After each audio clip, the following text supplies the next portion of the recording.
అందరికీ నమస్కారం। ఈరోజు మా వైఎస్ఆర్ కాంగ్రెస్ పార్టీ అనంతపురం మహిళా విభాగం ఆధ్వర్యంలో జిల్లా అధ్యక్షురాలైన శ్రీదేవమ్మ గారు ఇక్కడ అధ్యక్షత వహిస్తూ మహిళా ఆత్మీయ సమావేశం ఏర్పాటు చేసుకోవడం జరిగింది। ఈ కార్యక్రమానికి ముఖ్య అతిథులుగా మా రాష్ట్ర వైఎస్ఆర్ కాంగ్రెస్ పార్టీ మహిళా విభాగం వర్కింగ్ ప్రెసిడెంట్ అయిన ఎస్వి విజయ మనోహరి గారు, అలాగే ఈ అనంతపురం జిల్లా జడ్పీ చైర్మన్ గారైన బోయ గిరిజమ్మ గారు, అలాగే నా తోటి ఎమ్మెల్సీ మంగమ్మ గారు, వేదికను అలంకరించిన మిగతా పెద్దలందరూ, అలాగే వేదిక ముందున్న మా వైఎస్ఆర్ కాంగ్రెస్ పార్టీ అక్క చెల్లెమ్మలందరూ కూడా విచ్చేసి ఈ ఆత్మీయ సమావేశంలో పాల్గొనడం జరిగింది। మనం తీసుకుంటే ఈరోజు ఈ రాష్ట్రంలో కూటమి పాలన అధికారంలోకి వచ్చి 22 నెలలైంది। ఈ 22 నెలల కాలంలో ఇచ్చిన ఏ ఒక్క హామీ అమలు చేయలేదు। అలాగే మహిళల రక్షణ పూర్తిగా గాలి కొదిలేసిన పరిస్థితి మనం చూస్తూ ఉన్నాము। అలాంటి పరిస్థితుల్లో ఈరోజు మా వైఎస్ఆర్ కాంగ్రెస్ పార్టీ ముందు నుంచి కూడా ఈ ప్రభుత్వం చేస్తున్న తప్పులను, అలాగే ప్రజలకు చేసిన మోసాన్ని ఎండగడుతూ ప్రభుత్వం మీద ఒత్తిడి తీసుకొస్తూ వాళ్ళు హామీలు నెరవేర్చేట్టుగా చేయడం కోసం ఎన్నోసార్లు మేము నిరసన కార్యక్రమాలు చేయడం జరిగింది। ఈరోజు మా సర్వసభ్య సమావేశంలో మా పార్టీ గ్రామ స్థాయిలో మరింత బలోపేతం చేసుకోవడానికి, అలాగే మా పార్టీ సంస్థాగతంగా మరింతగా నిర్మాణం పూర్తి చేసుకోవడం కోసం, అలాగే ఈ ప్రభుత్వం చేస్తున్న ప్రజా వ్యతిరేక కార్యక్రమాల మీద మా పార్టీ ముందు నుంచి కూడా ప్రభుత్వం మీద ఒత్తిడి తేవడంలో మా మహిళా విభాగం ఎంతో చైతన్యవంతంగా ఉంది। వాటిలో భాగంగా మరింతగా యాక్టివ్గా ఉండి ప్రభుత్వం మెడలు ఉంచి ఇచ్చిన హామీలన్నీ అమలు చేయడానికి ఏమి చేయాలి మా నాయకురాళ్ళందరి తాలూకా సూచనలు సలహాలు తీసుకోవడం జరుగుతుంది। అలాగే తీసుకుంటే ఈరోజు ఈ రాష్ట్రంలో పరిస్థితులు చాలా దారుణంగా ఉన్నాయి। రోజు రోజుకి దిగజారిపోయే పరిస్థితులు మనం చూస్తూ ఉన్నాము। ముఖ్యంగా చంద్రబాబు నాయుడు గారు ఎల్లో మీడియాను పట్టుకొని తను చేసే పాలనా వైఫల్యాల్ని కప్పిపుచ్చుకుంటూ ఉండే పరిస్థితి మనం చూసాం। మొన్ననే జగన్ గారు మావిగన్ పేరుతో చంద్రబాబు నాయుడు గారు చేస్తున్న అమరావతి పేరుతో చేస్తున్న అవినీతిని ఎండగట్టడం జరిగింది। మావిగన్ అనేది మచిలీపట్నం, విజయవాడ, గుంటూరు మీదుగా ఒక గ్రోత్ కారిడార్ అనేది ఏర్పాటు చేస్తే అమరావతి ఖర్చు పెట్టే 2 లక్షల కోట్లలో 10%, కేవలం 10% అంటే 20,000 కోట్ల ఖర్చుతోనే ఒక బ్రహ్మాండమైన రాజధాని ఏర్పడుతుంది। ఈ అమరావతికి 2 లక్షల కోట్లు ఖర్చు పెట్టాలంటే ఎంత అప్పు చేయాలి? ఈ అప్పు భారం అంతా భావి తరాల మీద పడుతుంది। అలాగే ఇప్పుడు చంద్రబాబు నాయుడు గారు అధికారంలో 7 సంవత్సరాలు ఉన్నారు। 7 సంవత్సరాల్లో కేవలం 8,000 కోట్లు మాత్రమే అమరావతికి ఖర్చు పెట్టారు। ఇలా తీసుకుంటూ పోతే 2 లక్షల కోట్లు ఖర్చు అవ్వాలి అంటే దానికి 167 సంవత్సరాలు పడుతుంది, ఎప్పటికి పూర్తవుతుంది అని ప్రభుత్వాన్ని ప్రశ్నించారు। దాన్ని విని ఈ రాష్ట్రంలో ప్రజలందరూ కూడా దీని మీద చర్చించుకుంటూ ఉన్నారు। ఓహో, చంద్రబాబు నాయుడు గారు ఇంత అవినీతి కోసం ఈ అమరావతి అనేది తీసుకొచ్చారా? అమరావతి నిర్మాణం ద్వారా ఇంత అవినీతి చేస్తున్నారా, ఇంత దోపిడీ చేస్తున్నారా అనే విషయం రాష్ట్ర ప్రజలకు అర్థమైంది। ఎందుకంటే ఒక స్క్వేర్ ఫీట్ కి 14,000 కోట్ చేశారంటే ఎంత దారుణం। మన దేశ రాజధాని ఢిల్లీలోనే 4,000 రూపాయలకి స్క్వేర్ ఫీట్ నిర్మాణం చేస్తూ ఉంటే అమరావతిలో ఇసుక free, current free, water free అన్ని ఫ్రీగా ఇచ్చి 14,000 రూపాయలు కోట్ చేశారంటే మిగతా 10,000 రూపాయలు ఎవరి జోబులోకి వెళ్తుంది అని జగనన్న ప్రశ్నించారు। అందులో తప్పేముంది? దాంతో వీళ్ళలో భయం పుట్టుకొచ్చింది। ప్రజలందరికి కూడా అర్థమైంది వీళ్ళు చేస్తున్న అవినీతి। దాంతో కూటమిలో ఉన్న నాయకులకి, ముఖ్యంగా చంద్రబాబు నాయుడు గారికి వణుకు పుట్టుకొచ్చింది। అందుకు తన అనుకూల మీడియా ద్వారా ఈ రోజు ఎంత దారుణమైన వ్యాఖ్యలు ఏబిఎన్ ఆంధ్రజ్యోతిలో పేపర్లో వీకెండ్ కామెంట్స్ అంటూ ఆ రాధాకృష్ణ రాశాడో మనందరం చూసాం। ఎంత జర్నలిజం విలువలు దిగజారిపోవాలా రాజకీయం కోసం? నిజంగా ఆ వ్యాఖ్యలు వింటే సభ్య సమాజం సిగ్గుతో తలదించుకుంటుంది।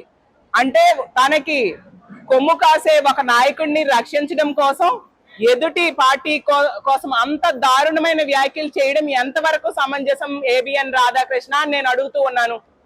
ఇంత దిగజారిపోయి వైఎస్ఆర్ కాంగ్రెస్ పార్టీ అధినేత అయిన జగన్మోహన్ రెడ్డి గారి మీద, మా పార్టీ నాయకుల మీద, ముఖ్యంగా మహిళల మీద కించపరుస్తూ మా నాయకులకి ఏదో వెన్నుముక లేదట, వాళ్ళ భార్యలనేమో వేరే పెళ్లిళ్ళు చేస్తారట అంటూ చాలా చీప్ గా అసలు మాట్లాడాలంటేనా వినాలంటేనా చాలా బాధ అనిపించే వ్యాఖ్యలు చేయడం జరిగింది.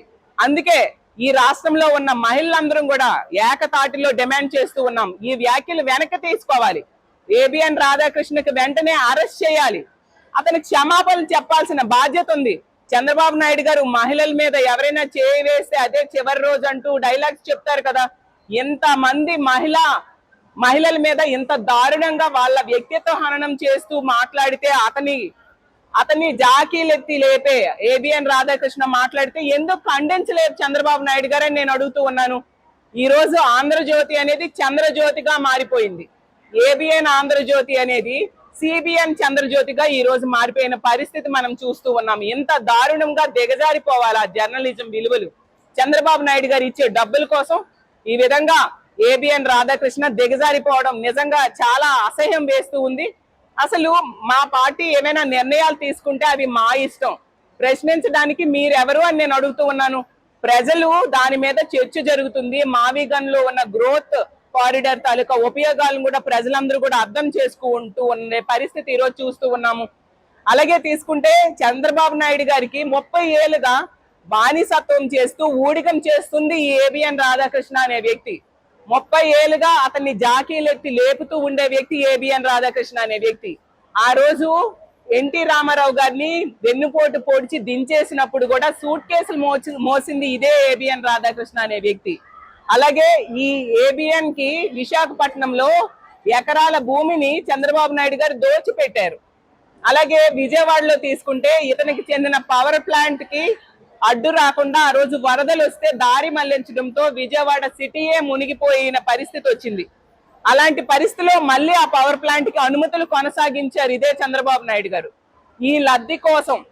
ఇలాంటి లబ్ధి కోసం ఈ రోజు దిగజారిపోయి ఈ ఏబిఎన్ రాధాకృష్ణ ఇంత దారుణంగా ఇలాంటి వ్యాఖ్యలు తన డిబేట్స్ లో ఉపయోగించడమే కాకుండా పేపర్లో కొత్త పలుకుల పేరుతో చెత్త పలుకులు రాస్తూ ఉండే పరిస్థితి.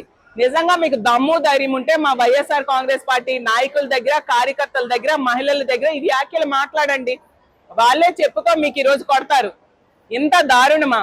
అసలు ఇలాంటి వ్యాఖ్యలు మీ పేపర్లో రాయించే ముందు మీకు ఒక కూతురు ఉంది కదా, ఆమెను అడగండి ఇలాంటి వ్యాఖ్యలు రాయిస్తున్నాను కరెక్టా అమ్మా అనేసి. ఆమె చెప్పుతో మీకు కొడుతుంది.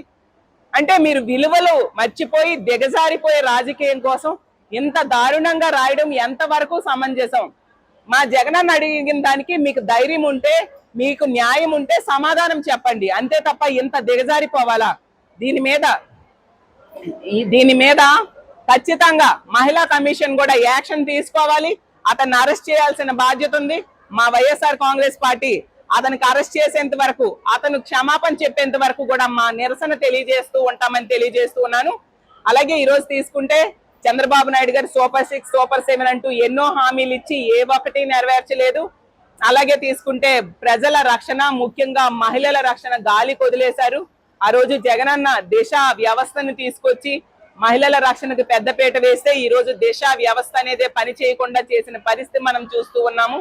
రోజుకి 4 మహిళల మీద హత్య గాని, అత్యాచారాలు గాని జరుగుతూ ఉండే పరిస్థితి. 60-70 మంది మహిళల మీద అఘాయిత్యాలు, దాడులు జరుగుతూ ఉన్నాయి ఈ రాష్ట్రంలో ఈ కూటమి పాలనలో. వీటన్నిటి మీద కూడా ఈ చంద్రబాబు నాయుడు గారి ప్రభుత్వాన్ని నమ్మి ఓట్లేసిన మహిళలు డిమాండ్ చేస్తున్నారు వాళ్ళకి రక్షణ కల్పించండి అని చెప్పి. కానీ కల్పించట్లేదు. గంజాయి, డ్రగ్స్, మద్యము ఈ రోజు విచ్చలవిడిగా ఆంధ్రప్రదేశ్ రాష్ట్రంలో కూటమి పాలనలో మనకి దొరుకుతూ ఉంది.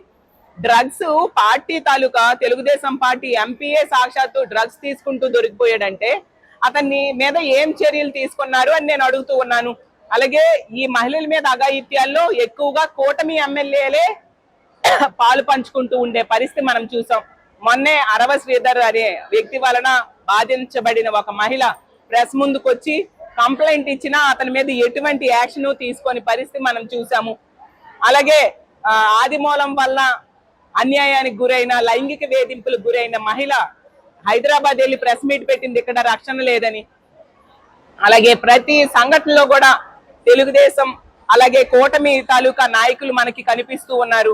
ఎప్పటికైనా చంద్రబాబు నాయుడు గారు బుద్ధి తెచ్చుకొని ఈ గంజాయి, డ్రగ్స్, మద్యంని అరికట్టాల్సిందిగా మేము డిమాండ్ చేస్తూ ఉన్నాము. అలాగే ప్రభుత్వం తాలూకా పాలనా వైఫల్యాలని, అలాగే ఈ మహిళలకి రక్షణ కల్పించట్లేదు, వీటన్నిటి మీద కూడా మేము ప్రభుత్వంకి పెద్ద ఎత్తున రానున్న రోజుల్లో కూడా నిరసన తెలియజేయబోతూ ఉన్నాము. మా మహిళా విభాగం కూడా గ్రామ స్థాయిలో ప్రభుత్వాన్ని ప్రశ్నించబోతూ ఉన్నామని తెలియజేసుకుంటూ ఇక్కడికి విచ్చేసిన మీడియా మిత్రులందరికీ ధన్యవాదాలు తెలియజేసుకుంటూ సెలవు తీసుకుంటున్నాం.